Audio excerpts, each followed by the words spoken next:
Okay, देखिए next chapter है हमारा साउंड। ओके, देखिए हम लोग आपस में बातचीत करते हैं, ओके, या स्कूल की बेल हो गई वो सुनते हो, आप रोड पे जा रहे हो कहीं स्कूटर की आवाज़ सुनते हो, ठीक है ना। तो ये आवाज़ या साउंड आप कैसे सुनते हो, ठीक है। तो साउंड क्या होता है, देखो वर्क पावर एनर्जी वाले चैप्टर में हमने शायद कुछ टॉपिक्स किए थे, आप इलेक्ट्रिकल एनर्जी के बारे में जानते हो, ओके। इसी तरीके से आप लाइट एनर्जी के बारे में जानते हो, डिफरेंट फॉर्म ऑफ एनर्जीज होता है, उसमें से एक फॉर्म ऑफ एनर्जी है साउंड, ओके। तो साउंड भी क्या है, सबसे पहले तो याद रख लीजिए, साउंड एनर्जी का एक फॉर्म है। क्या है? साउंड एनर्जी का एक फॉर्म है, ओके। तो साउंड ये जो एनर्जी का फॉर्म है, क्या आप इसको आंखों से देख सकते हो?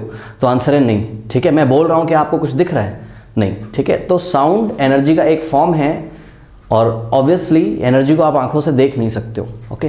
तो साउंड एनर्जी का एक फॉर्म है, तो ये एनर्जी करती क्या है? तो आंसर है ये एनर्जी हमें हेल्प करती है सुनने में, ये एनर्जी हमें हेल्प करती है सुनने में, ओके।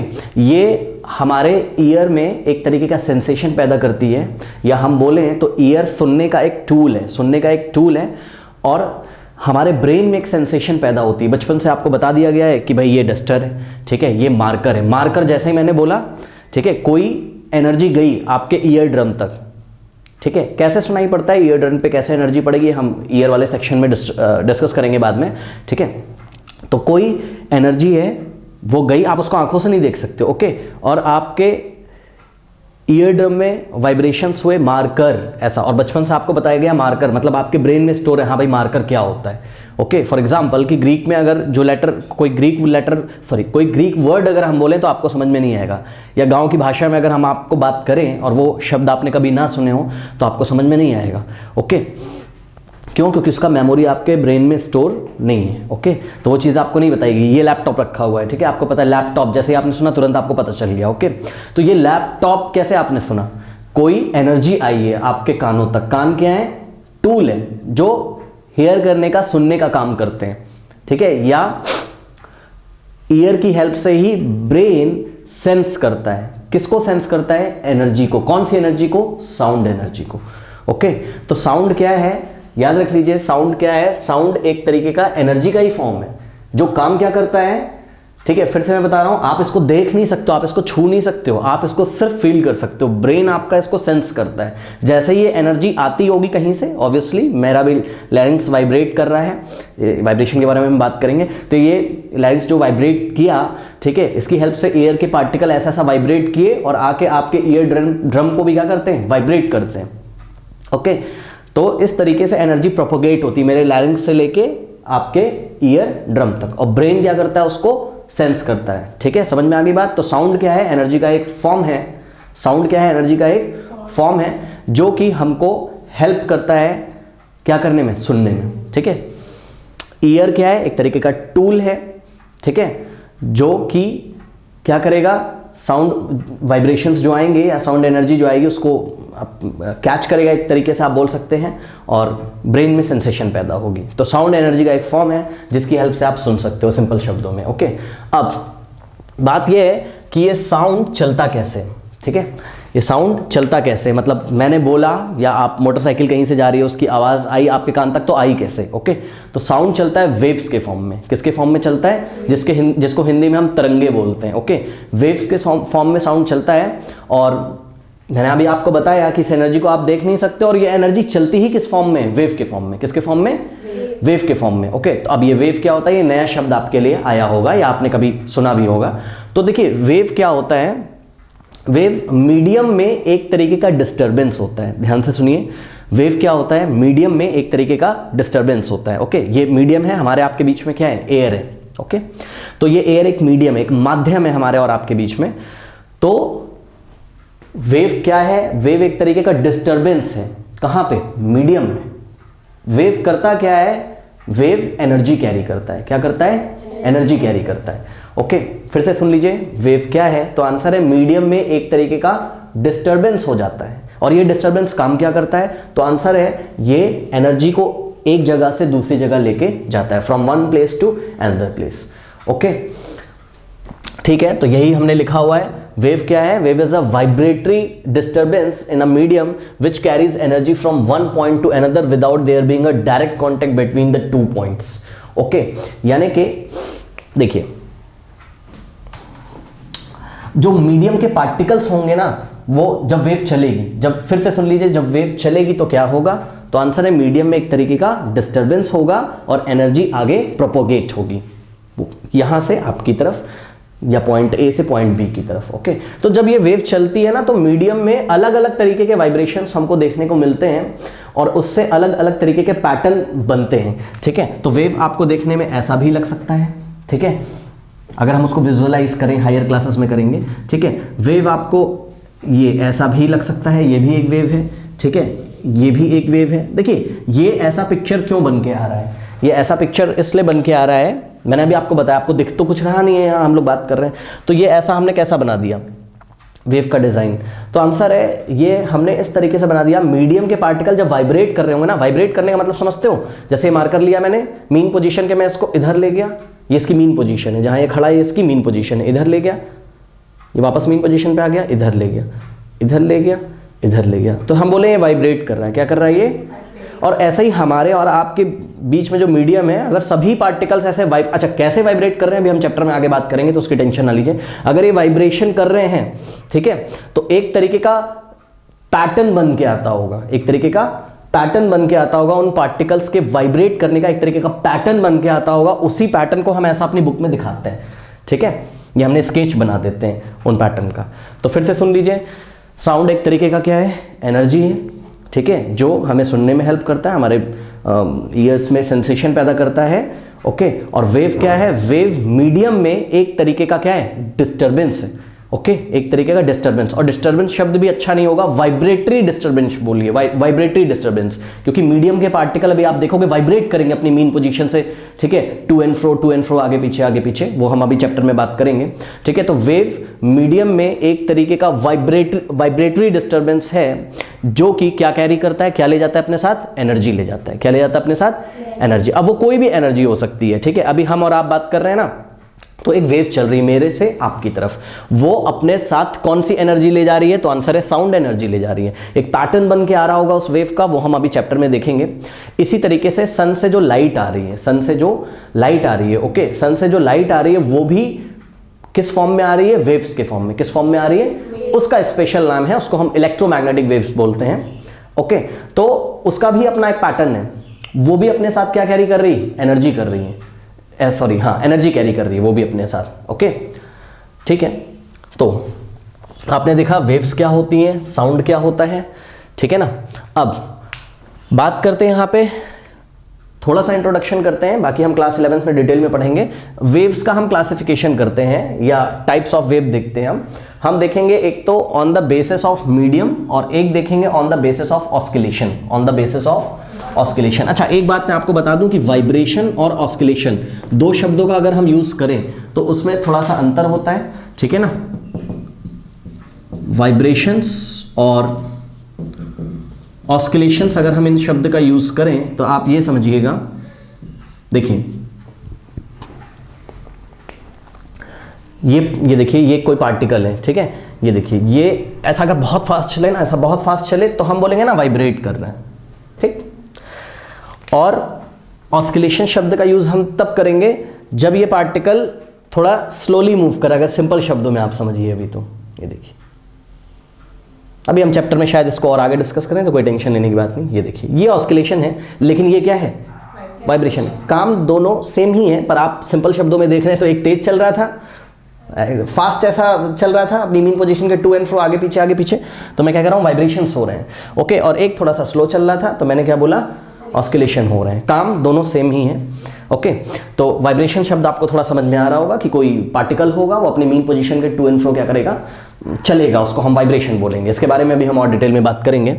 ठीक है, तो टाइप्स ऑफ वेव्स में on the basis of medium के बेसिस पे हमने वेव्स को दो पार्ट्स में कैटेगराइज किया है, और एक किया है हमने ऑन द बेसिस ऑफ, अभी इसके बारे में हम बात करेंगे, on the basis of oscillations, on the basis of oscillations. अब इसके बारे में बात करते हैं। ठीक है, बेसिस ऑफ मीडियम में मैकेनिकल वेव और इलेक्ट्रोमैग्नेटिक वेव्स, ठीक है। बिल्कुल आप पूरा याद रखिएगा। मैकेनिकल वेव का मतलब होता है ऐसी वेव्स, ध्यान से सुनिए, वेव्स को आप देख तो नहीं पाते हो, हाँ उसकी स्टडी करके कंप्यूटर्स में हम उसका पैटर्न उतार लेते हैं, जैसा मैंने अभी आपको दिखाया कि किस पैटर्न में वो चल रही है, क्या पैटर्न बना के चल रही है, ठीक है। मतलब मीडियम में वो जो डिस्टर्बेंस कर रही है उसका पैटर्न क्या बन रहा है, ओके। वो हम कंप्यूटर स्क्रीन्स पे बना लेते हैं, अपनी बुक्स में बना लेते हैं, तो वो आप हायर क्लासेस में देखोगे। बहरहाल तो मैकेनिकल वेव्स वो होती हैं जिनको मटेरियल मीडियम की ज़रूरत होती है। क्या बोला मैंने? जिनको मटेरियल मीडियम की ज़रूरत होती है।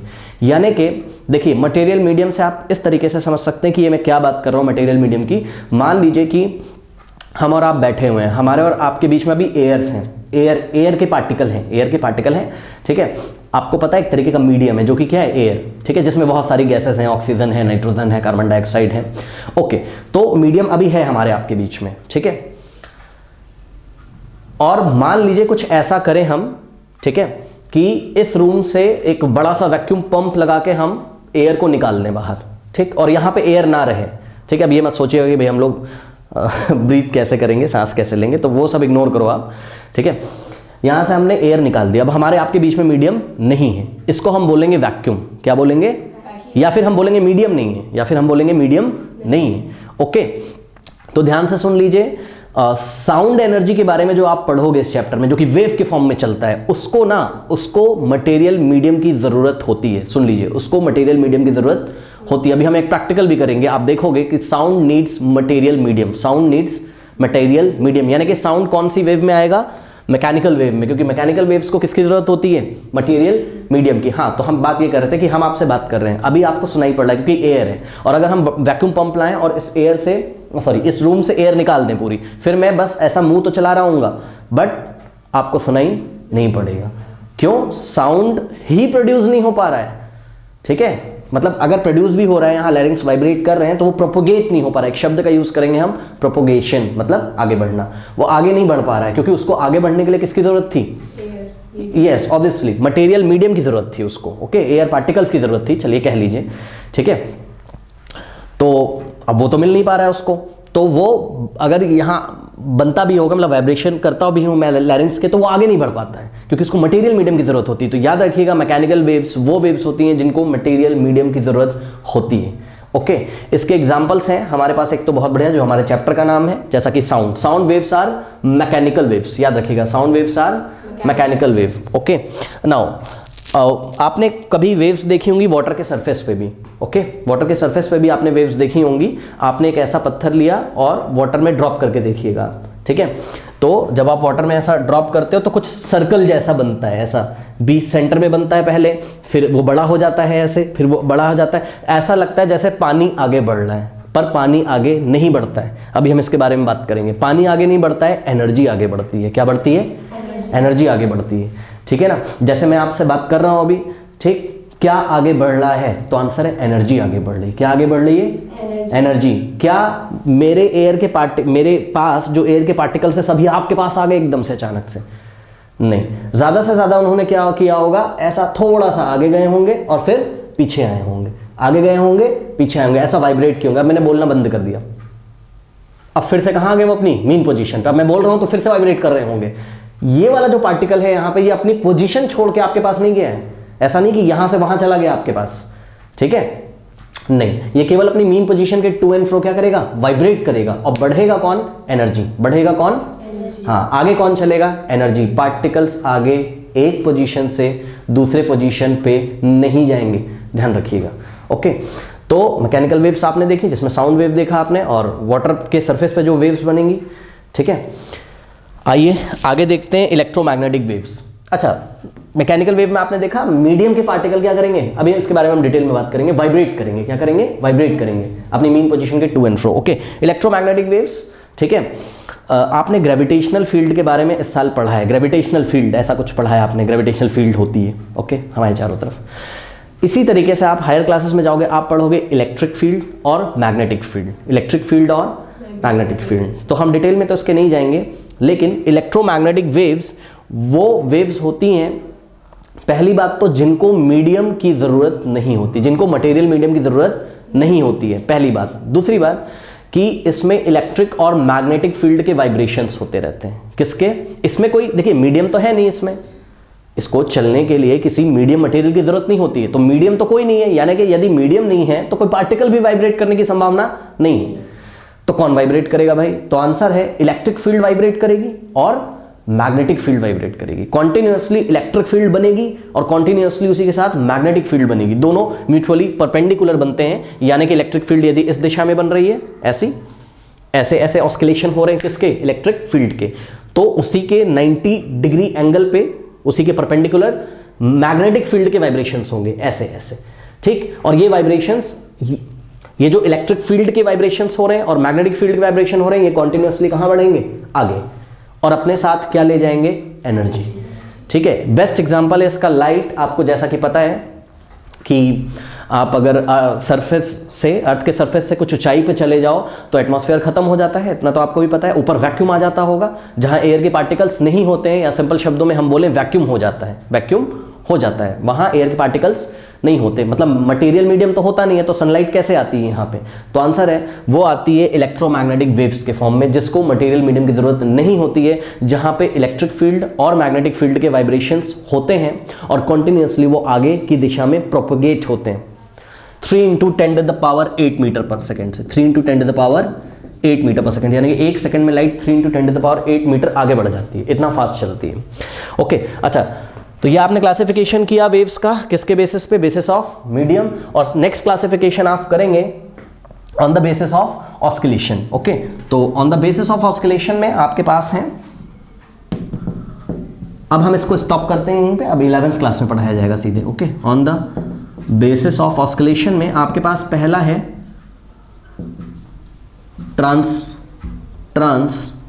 ट्रांसवर्स वेव, इसको भी नोट कर लीजिएगा, और दूसरा है आपके पास longitudinal wave, longitudinal wave, transverse wave और लॉन्गिट्यूडनल वेव, ठीक है। अब देखिए ये जो ट्रांसवर्स वेव और लॉन्गिट्यूडनल वेव है ना, ये मैकेनिकल के अंडर में ही आते हैं, ठीक है।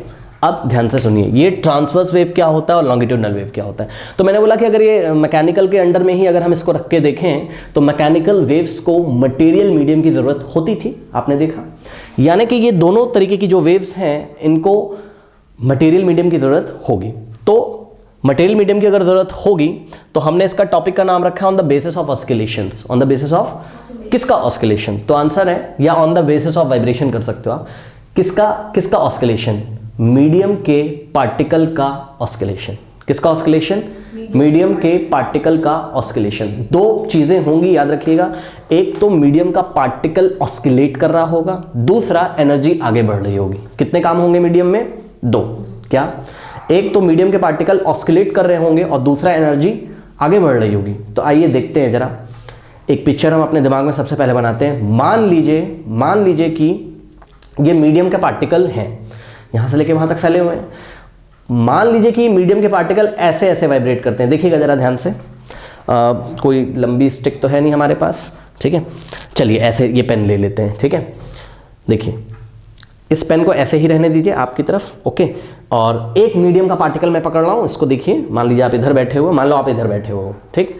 तो ये पेन की डायरेक्शन ऐसे सीधे मैं दिखा रहा हूँ, ये क्या है अभी मैं दिखाऊंगा। और ये मीडियम का एक पार्टिकल पकड़ा मैंने, ओके। अब ये ऐसे वाइब्रेट कर रहा है, देखिए। इसके आगे जो होगा वो भी ऐसे वाइब्रेट कर रहा है। इसके आगे जो होगा, अब मैं एक साथ इतने पार्टिकल तो दिखा नहीं सकता हूं, तो मैं आपको एक पार्टिकल दिखा रहा हूं, ये ऐसे ऐसे वाइब्रेट कर रहा है।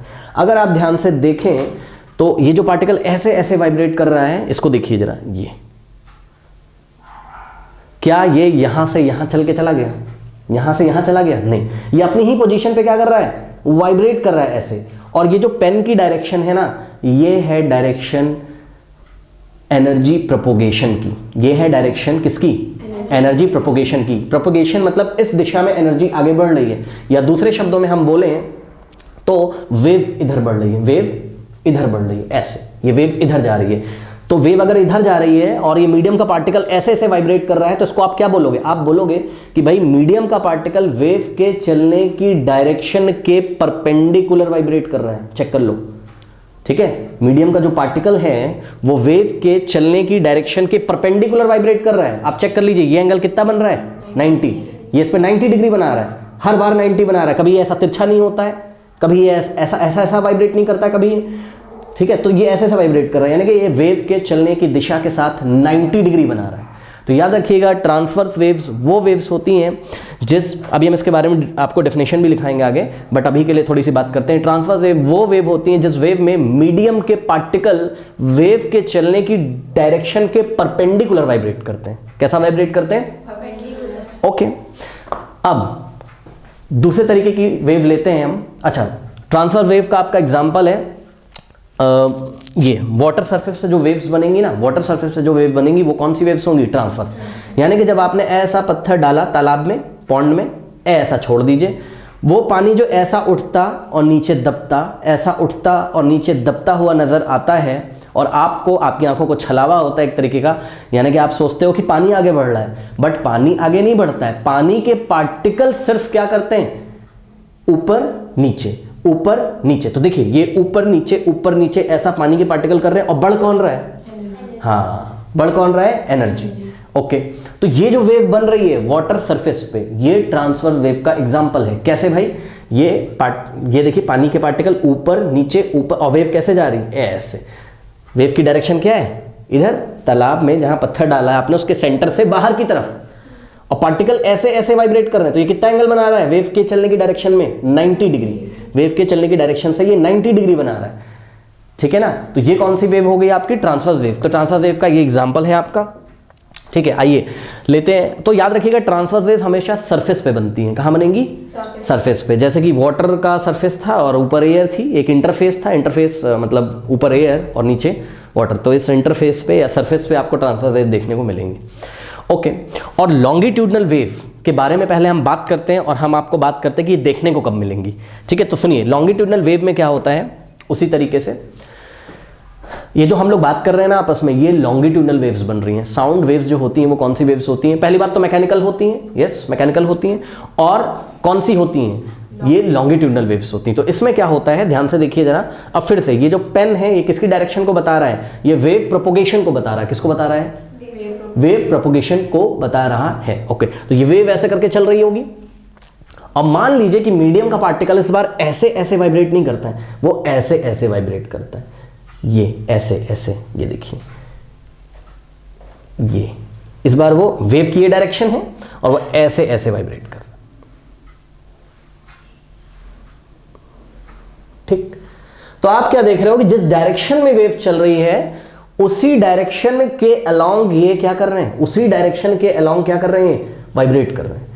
इस बार ये 90 डिग्री नहीं बना रहे हैं इसकी चलने की डायरेक्शन से, ये जिस डायरेक्शन में वेव चल रही है उसी डायरेक्शन में क्या कर रहे हैं? वाइब्रेट कर रहे हैं। ये ऐसा टू एंड फ्रो, यानी कि जब मैं आपसे ऐसा बात कर रहा हूं तो ऐसे करके साउंड वेव जा रही हैं, और इस मीडियम के पार्टिकल ऐसे करके साउंड वेव जा रही है, ये ऐसा। और इस मीडियम के पार्टिकल को देखो, ये ऐसा ऐसा वाइब्रेट नहीं करेगा, ये ऐसा ऐसा वाइब्रेट कर रहा है, ठीक। तो क्या ये पार्टिकल आपके पास पहुंच जा रहा है? नहीं। कौन पहुंच रहा है आपके पास? Sound energy.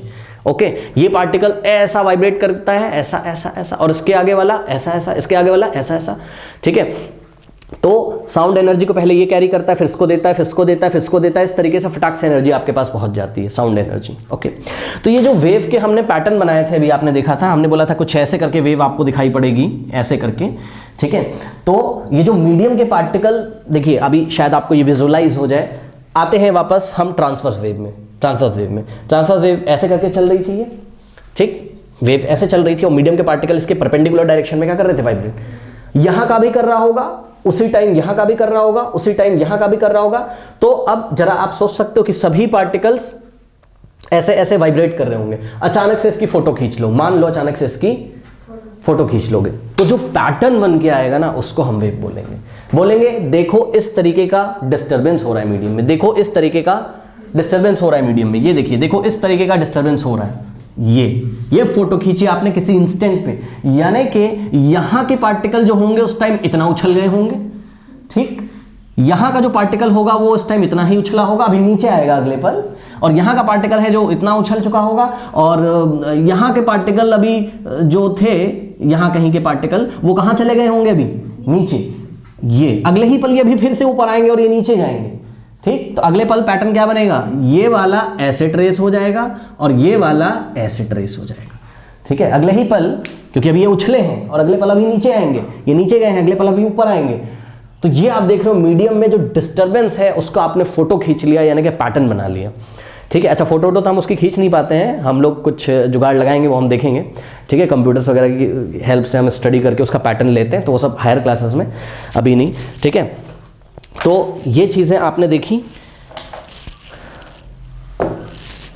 साउंड क्या होता है, वेव क्या होती है, on the basis of medium waves कितने टाइप की होती हैं, on the basis of oscillation wave कितने टाइप का होता है, ट्रांसवर्स वेव आपने देखा, लॉन्गिट्यूडनल वेव आपने देखा, और एक इंपॉर्टेंट बात सीखी कि साउंड लॉन्गिट्यूडनल वेव है, साउंड लॉन्गिट्यूडनल वेव है। मीडियम के पार्टिकल अपनी पोजीशन नहीं छोड़ते हैं। ठीक है, वो अपनी मीन पोजीशन के टू एंड फ्रो क्या करेंगे, केवल वाइब्रेट करेंगे और एनर्जी आगे प्रोपोगेट होगी।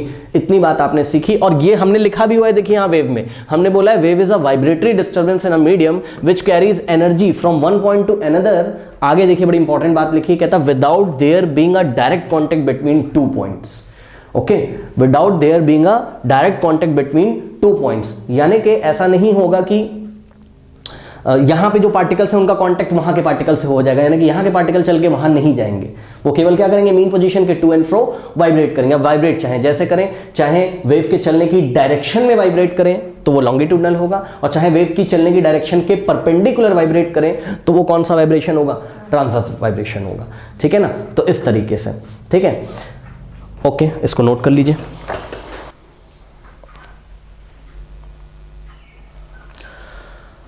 ओके, तो आपने अभी तक देखा कि साउंड एनर्जी का एक फॉर्म होता है। ठीक है, जो जिसकी हेल्प से आप सुनते हो। तो अब ये साउंड प्रोड्यूस कैसे किया जाता है, साउंड ये प्रोड्यूस कैसे किया जाता है। ओके, तो देखिए ये आपको अभी एक साउंड आएगा, ये आपको साउंड आया। ठीक, मैं बोल रहा हूँ आपको एक साउंड आ रहा है, आप मेरे से बोलते हो आपको एक साउंड आ रहा है। ठीक है ना, तो साउंड कैसे प्रोड्यूस होता है, तो आंसर है कि अगर कभी भी किसी बॉडी में वाइब्रेशंस होंगे, क्या मैंने बोला, कभी भी किसी भी बॉडी में अगर क्या होंगे, वाइब्रेशंस होंगे, ठीक है, तो साउंड प्रोड्यूस होगा, याद रखिएगा। ठीक है, मैं बोल रहा हूं तो मेरे लैरिंक्स क्या कर रहे हैं, वाइब्रेट कर रहे हैं, तो यहां पे वाइब्रेट करने वाली बॉडी कौन सी हो गई, लैरिंक्स। वो वाइब्रेट कर रहा है ऐसा, जब वो वाइब्रेट कर रहा है तो जो ये मीडियम के पार्टिकल्स हैं ये भी क्या करते हैं, वाइब्रेट करते हैं और साउंड एनर्जी को आपके कान तक पहुंचा देते हैं। बट मीडियम के पार्टिकल अपनी पोजीशन नहीं छोड़ते हैं। ओके, ये तो देखिए साउंड प्रोड्यूस करने के 2-3 आप एक्सपेरिमेंट कर सकते हो। एक एक्सपेरिमेंट ये है, आप कर सकते हो इसको, 2 नेल ले लीजिएगा ऐसे, इसको आप 2 नेल्स को ऐसा टेबल में लगाएंगे।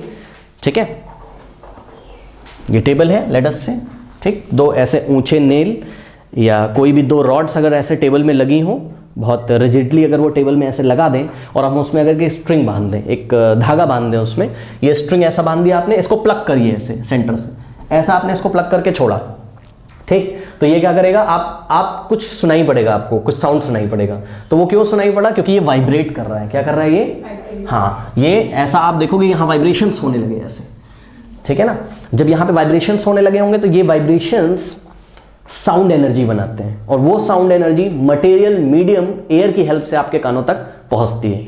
ठीक है, जैसे ही आप इस डोरी को पकड़ लो और रोक दो अचानक से, तो वो साउंड आना बंद हो जाएगा। क्यों, क्योंकि वाइब्रेशंस बंद हो गए। तो याद रखिएगा साउंड कैसे प्रोड्यूस होता है, तो आंसर है साउंड वाइब्रेशन से प्रोड्यूस होता है, किसी बॉडी में वाइब्रेशन से प्रोड्यूस होता है। ओके, इसी तरीके से लैब में आप ट्यूनिंग फॉर्क ले सकते हो, ये यू शेप का एल्युमिनियम का बना हुआ एक ऐसा होता है, आप लैब में देख सकते हो। ये यहाँ से आप इसको पकड़ के एक रबर पैड पे ऐसा हल्का सा हिट करिए। ओके, तो आप उसको ऐसा हल्का सा हिट करोगे तो डिफरेंट आपको साउंड्स आने लगते हैं, अलग अलग टाइप के साउंड्स आते हैं वहाँ पे, आप करके देख सकते हो लैब में। तो ऐसे साउंड्स क्यों आ रहे हैं, तो इसके ये दोनों आर्म जो है, आर्म ए और आर्म बी, ये वाइब्रेट करने लगते हैं, बहुत तेजी के साथ ये वाइब्रेट करने लगते हैं। जब ये वाइब्रेट करते होंगे तो मटेरियल मीडियम जो एयर है वहाँ क्या प्रोपोगेट होता होगा, क्या आगे जाता होगा, साउंड एनर्जी। ओके, तो इस तरीके से वाइब्रेशन से आप वाइब्रेशन से आप किसी बॉडी में वाइब्रेशन करा के आप साउंड एनर्जी प्रोड्यूस करा सकते हैं। मोटरसाइकिल जो आप सुनते हो, आवाज़ आती है मोटरसाइकिल की, बाइक की आवाज़ आती है, तो इंजन्स में क्या होते हैं, वाइब्रेशन होते हैं, या उसकी पूरी बॉडी जब चलती होगी, पूरी बाइक जब चल रही है तो उस बॉडी में वाइब्रेशंस होते हैं, और वो वाइब्रेशंस साउंड एनर्जी को प्रोपोगेट करवाते हैं मटेरियल मीडियम में आगे। याद रखिए, इसको मैंने ऐसा मारा था जब, ऐसा, ठीक है, तो जैसे ही ऐसा मैंने इसमें मारा, कुछ वाइब्रेशंस हुए थे। और अगर आप ध्यान से देखें तो ऐसा तो था नहीं कि आपको ट्यूनिंग फॉर्क जब आप मारोगे ना तो ये आपको ब्लड दिखाई पड़ेगा, ब्लड दिखाई पड़ेगा। ब्लड कैसा, ये देखो, दिख क्या रहा है, दिख रहा है क्या? नहीं, ठीक है। तो वो आपको ब्लड दिखाई पड़ेगा, यानी कि वाइब्रेशंस हो रहे हैं। क्या ये बॉटल आपको ब्लड दिखाई पड़ी? नहीं, यानी कि बहुत कम टाइम के लिए वाइब्रेशंस हुए थे। अगर लगातार वाइब्रेशंस होते रहते तो ये आपको ब्लड दिखता रहता, ठीक। तो इसमें बहुत कम टाइम के लिए वाइब्रेशंस हुए थे, इसलिए साउंड बहुत कम टाइम के लिए बना। बस इतना ही सुना आपने, ठीक है ना। तो इस तरीके से नेक्स्ट हम देखते हैं। आप क्या करिए, ड्रम आपने देखा होगा असेंबली में आपके बजता है, ठीक है। ड्रम पे आप बीट करो ऐसा, ओके। ड्रम को बीट करो तो आपको आवाज सुनाई पड़ती है। और उसी टाइम अगर आप एक काम करके देखो तो ये आपका जो ड्रम है इसमें जो मेम्ब्रेन एक लगी रहती है ऐसे ब्राउन कलर की, आपने देखा होगा। तो इसको हमने ड्रम को ऐसा हमने बीट किया, उसको मारा हल्का सा, ठीक है। और जाके आप जैसे ही इसको टच करोगे इसके मेम्ब्रेन को, वो मेम्ब्रेन आपको हाथ में चोट करता है थोड़ा सा, ठीक है। करता है कि नहीं करता है? हाँ, ये चोट करता है। क्यों? क्योंकि इसका मेम्ब्रेन जो होता है, ऊपर जो झिल्ली लगी होती है मेम्ब्रेन, ये क्या करती है, ऐसे जैसे आपने इसको ऐसा मारा, ये ऊपर नीचे बहुत तेजी से क्या होती, वाइब्रेट होती है। तो जब ये वाइब्रेट होती है तो क्या प्रोड्यूस करती है, साउंड। और अगर आप जाके इसको ऐसे कस के दबा दें, ठीक है, तो इसके वाइब्रेशंस बंद हो जाएंगे और तुरंत के तुरंत साउंड आना बंद हो जाएगा, ठीक है। तो इन सब प्रैक्टिकल से प्रूव हो रहा है एक्सपेरिमेंट से कि साउंड कैसे प्रोड्यूस होता है। तो आंसर है साउंड प्रोड्यूस होता है वाइब्रेशन से। कैसे? किसी भी बॉडी में आप वाइब्रेशंस करा दीजिए, साउंड प्रोड्यूस हो जाएगा। ये मैंने कुछ वाइब्रेशंस कराए हैं यहाँ पे, और बहुत कम पल भर के लिए वाइब्रेशंस हुए हैं, इसलिए साउंड बहुत कम टाइम के लिए आ रहा है, ओके। तो ये है, नोट कर लीजिए। What are the requisites of a medium for the propagation of sound.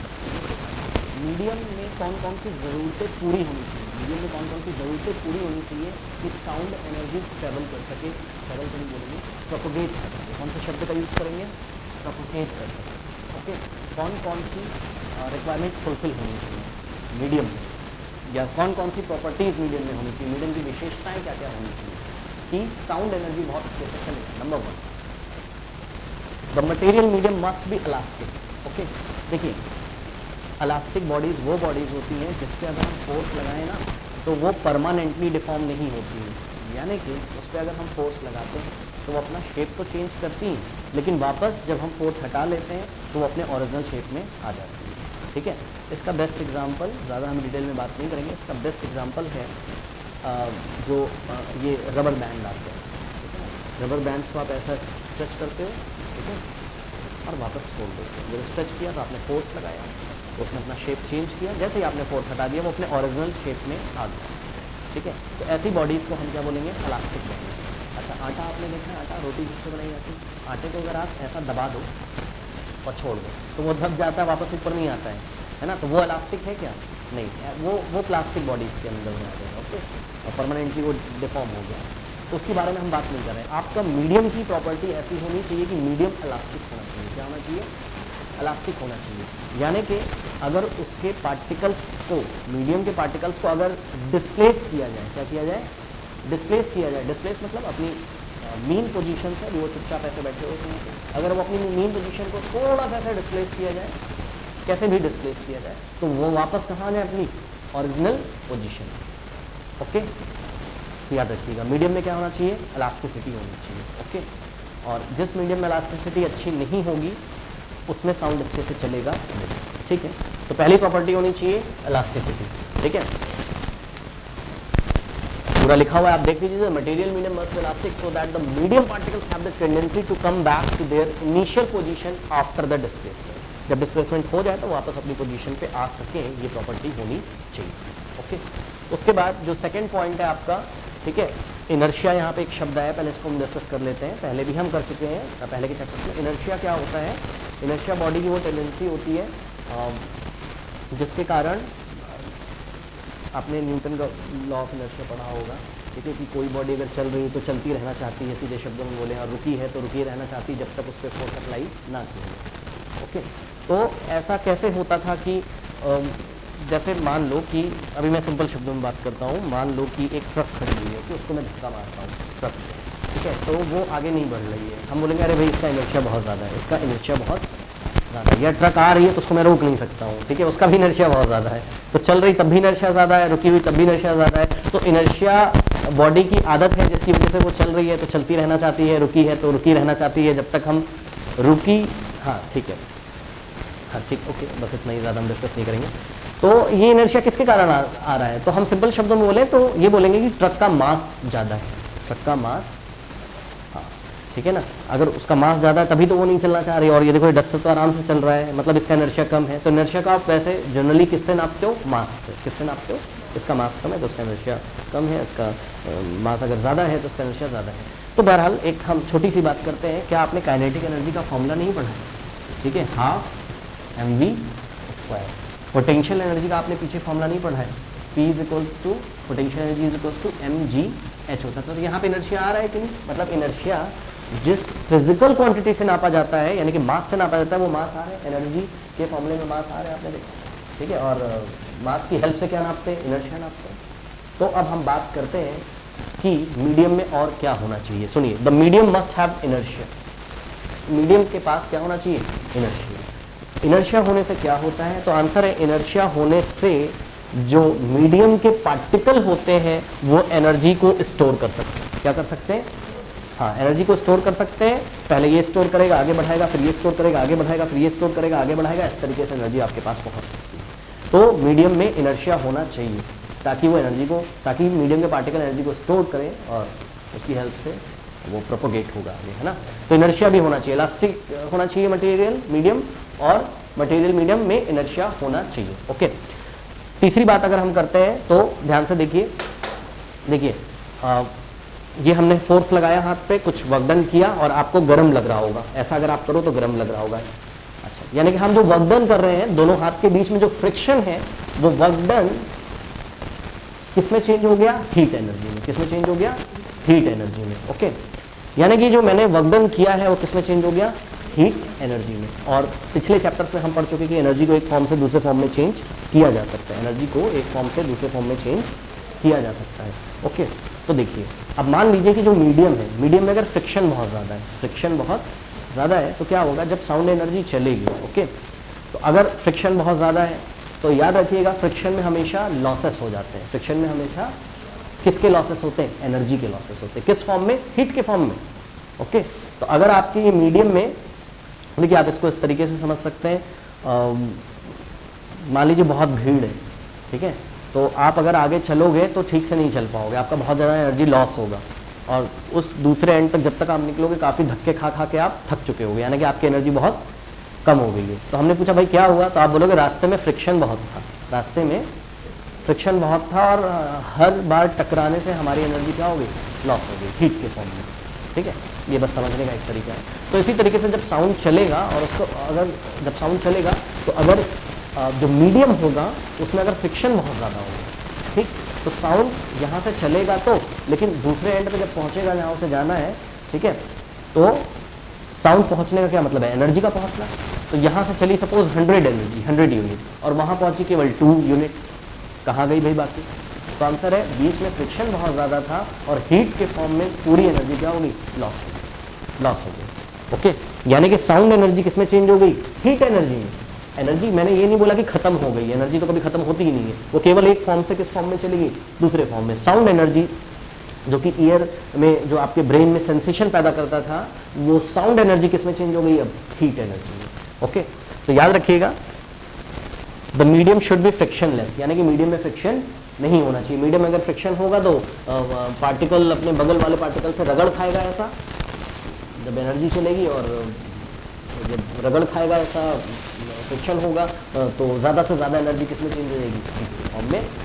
कौन सी एनर्जी, साउंड एनर्जी, और दूसरे एंड तक पहुँचेगी नहीं, तो हम बोलेंगे भाई उधर तो साउंड ही नहीं पड़ रहा। ठीक है, तो मीडियम आपका क्या होना चाहिए, फ्रिक्शनलेस, याद रखिएगा। ठीक है, तो 3 प्रॉपर्टीज़ आपने पढ़ी, 3 ज़रूरतें हैं हमारी।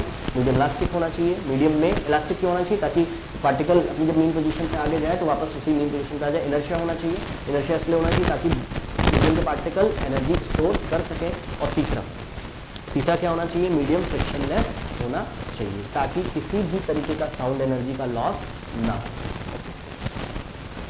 ओके, ये देखिए एक एक्सपेरिमेंट हम करते हैं, साउंड रिक्वायर्स मीडियम। ओके, इस बात का क्या सबूत है कि साउंड को मीडियम की ज़रूरत होती है। ये बेल जार एक्सपेरिमेंट है। देखिए इसमें क्या करेंगे हम एक ये बेल जार लेंगे, ठीक है ना, इसमें बेल लगी हुई है और यहाँ पे एक बैटरी सिस्टम है, ये की है, जब आप की ऐसा प्रेस कर दोगे तो ये सर्किट कंप्लीट हो जाएगा और इसमें करंट फ्लो करेगी, और जब करंट फ्लो करेगी, ठीक है ना, तो ये हैमर है, ये आपका क्या है, हैमर है, और ये गोंग है, ठीक है ना। गोंग ऐसा मेटल का बना होता है और हैमर भी मेटल का। हैमर आके जब गोंग को ऐसा हिट करेगा तो आवाज़ आएगी, ठीक है ना। तो यहाँ से हमने सपोज सर्किट कंप्लीट कर दिया, ओके। तो ये इसको हिट करेगा तो आपको आवाज़ आती है, ठीक है। ये शीशे का बना हुआ है, ये दीवारें शीशे की बनी हुई हैं, जार की, ग्लास की, ठीक है। ये इसका स्टैंड है और यहाँ पे खास बात देखिए ज़रा, हमने क्या किया हुआ है, यहाँ से एक ऐसा पाइप निकाला है और ये कहाँ गया है, वैक्यूम पंप में। वैक्यूम पंप को धीरे धीरे ऑन करेंगे तो वैक्यूम पंप धीरे धीरे क्या करेगा, अंदर की एयर को सक करेगा, खींचेगा, ऐसे बाहर निकालेगा धीरे धीरे धीरे। तो अगर आप वैक्यूम पंप ऑन कर दोगे तो एयर ग्रेजुअली धीरे धीरे बाहर निकलेगी, ठीक है ना। यानी कि वहाँ पे कोई भी पार्टिकल्स मौजूद नहीं होंगे, थोड़ी देर के बाद धीरे धीरे उनमें कमी आएगी और थोड़ी देर के बाद कोई भी पार्टिकल वहाँ मौजूद नहीं होंगे। तो सुनिए, इसको ऑन कर दीजिए, ठीक। अब आपको साउंड सुनाई पड़ रहा है, ठीक। अब क्या करिए, अब धीरे से वैक्यूम पंप को थोड़ा सा ऑन करिए, ओके। जैसे आप ऑन करोगे आप क्या देखोगे, आप देखोगे कि साउंड आपको धीरे धीरे अब डिम पड़ रहा है, यानी कि कम सुनाई पड़ रहा है, उसकी लाउडनेस कम हो रही है, उसकी लाउडनेस कम हो रही है। क्यों लाउडनेस कम हो रही है भाई? आप क्या देखते हो कि ये कॉन्टिन्यूसली हैमर गोंग को हिट तो कर रहा है, लेकिन साउंड धीरे धीरे आपका लाउडनेस उसकी कम हो रही है। क्यों कम हो रही है? क्योंकि धीरे धीरे वैक्यूम पंप एयर पार्टिकल्स को क्या कर रहा है, बाहर निकाल रहा है और धीरे धीरे यहाँ वैक्यूम क्रिएट कर रहा है। तो ये हैमर जब गोंग को हिट कर रहा है तो वाइब्रेशन हो रहे हैं कि नहीं हो रहे हैं? जब वाइब्रेशन होता है तो क्या प्रोड्यूस होता है, साउंड। साउंड तो प्रोड्यूस हो रहा है लेकिन वो प्रोपोगेट नहीं कर पा रहा, आगे नहीं बढ़ पा रहा। पहले क्या होता था, वैक्यूम पंप जब ऑन नहीं किया तो यहाँ से साउंड वेव्स बनती थी और वो यहाँ पहुँचती थी। ये ग्लास का बना हुआ है, बेल जार का दीवार जो है, वॉल जो है ग्लास का बना हुआ है। वो उस ग्लास भी एक मीडियम है, ऑब्वियसली मटेरियल मीडियम है वो भी, तो वो उसमें चला साउंड। वो अलग बात है कि ग्लास में उसकी स्पीड चेंज हो जाएगी, हम आगे बात करेंगे। एयर में साउंड की स्पीड अलग और ग्लास में अलग, तो कोई बात नहीं। लेकिन उसको फिर से मटेरियल मीडियम मिला ग्लास, उसको वो पार करता हुआ साउंड एनर्जी आगे बढ़ता है, ठीक है। और हो क्या रहा होगा, हो ये रहा होगा कि एयर के पार्टिकल वाइब्रेट कर रहे होंगे और वो एनर्जी को आगे बढ़ाते बढ़ाते ये पार्टिकल इसको, ये इसको, ये इसको, ये इसको, ये इसको, ये पार्टिकल ग्लास के पार्टिकल को एनर्जी देगा और ग्लास का पार्टिकल भी क्या करेगा, वाइब्रेट करेगा, ठीक है। और ग्लास का पार्टिकल वाइब्रेट करेगा, फिर से एयर के पार्टिकल आ जाएंगे, फिर से एयर के पार्टिकल वाइब्रेट करेंगे और वो एयर के पार्टिकल वाइब्रेट करते करते वेव को, साउंड वेव को कहाँ पहुँचा देंगे, आपके कानों तक, और आपको सुनाई पड़ता है। और जैसे ही आप वैक्यूम पंप से धीरे धीरे एयर बाहर निकाल रहे हो तो यहाँ एयर के पार्टिकल्स का नंबर क्या पड़ रहा है, कम पड़ जा रहा है, ठीक। तो मटेरियल मीडियम धीरे धीरे खत्म हो रहा है, ठीक। और साउंड धीरे धीरे उसकी लाउडनेस क्या हो रही, कम हो रही। थोड़ी देर के बाद आप क्या देखते हो कि अब आप बाहर बिल्कुल भी साउंड नहीं आता आपको। बाहर बिल्कुल क्यों नहीं साउंड आता है, बनता तो है साउंड। आप उस टाइम ये देख रहे होगे कि जो ये हैमर है वो गोंग को कंटिन्यूअसली हिट कर रहा है। हिट करने का मतलब वाइब्रेशंस तो हो रहे हैं, और जब वाइब्रेशंस होते हैं तो साउंड प्रोड्यूस होता है कि नहीं होता है, हो तो रहा है प्रोड्यूस, ध्यान से सुनिएगा, हो तो रहा है प्रोड्यूस लेकिन प्रोपोगेट नहीं कर रहा, ठीक है। हो तो रहा है प्रोड्यूस क्योंकि वाइब्रेशन से साउंड प्रोड्यूस होते हैं, हो तो रहा है प्रोड्यूस लेकिन प्रोपोगेट नहीं कर रहा है। क्यों नहीं प्रोपोगेट कर रहा है? प्रोपोगेट नहीं कर रहा है का मतलब आगे नहीं बढ़ रहा है। क्यों नहीं बढ़ रहा है भाई? क्योंकि इसको मटेरियल मीडियम की जरूरत है और यहाँ अब इसको मटेरियल मीडियम नहीं मिल रहा, ठीक। तो ये यहाँ शीशे की दीवारों तक पहुँच ही नहीं पाता है। शीशे की दीवारों में तो अभी भी मटेरियल मीडियम है पर यहाँ नहीं है, तो यहाँ प्रोड्यूस तो होता है साउंड लेकिन प्रोपोगेट नहीं होता है, ओके। तो इस तरीके से ये एक्सपेरिमेंट ये प्रूव करता है कि साउंड को चलने के लिए मटेरियल मीडियम की ज़रूरत होती है। इसी तरीके से अगर कोई मून पे जाए और वहाँ पे एयर वगैरह नहीं है तो अगर एक दूसरे से बात करें वहाँ पे तो बस मुंह चलता हुआ ऐसा दिखाई पड़ेगा आपको, ठीक है। लैरिंग्स वाइब्रेट कर रहे होंगे, साउंड प्रोड्यूस हो रहा होगा लेकिन प्रोपोगेट नहीं कर रहा होगा। क्यों? क्योंकि मटेरियल मीडियम है, ओके। तो यही कुछ बातें यहाँ पे लिखी हुई हैं। Keeping the key pressed, air is gradually withdrawn from the, ठीक है। ये की को आप ऑन रखिए, ऐसा इसको प्रेस कर लीजिए, ऑन रखिए, ठीक है। और एयर को धीरे धीरे, air is gradually withdrawn from the jar by starting vacuum pump. It is noticed that the loudness of the sound goes on decreasing as the air is taken out the bell jar, taken out from the bell jar, and finally no sound is heard, ठीक है। धीरे धीरे loudness उसकी कम होती है और फिर sound नहीं सुनाई पड़ता है। The hammer of the electric bell is still seen striking the gong. अभी भी आप देख रहे हो कि हैमर लगातार किसको स्ट्राइक कर रहा है, गॉन्ग का। इसका मतलब क्या है? Which means that the sound is still produced but it is not heard, okay. उसका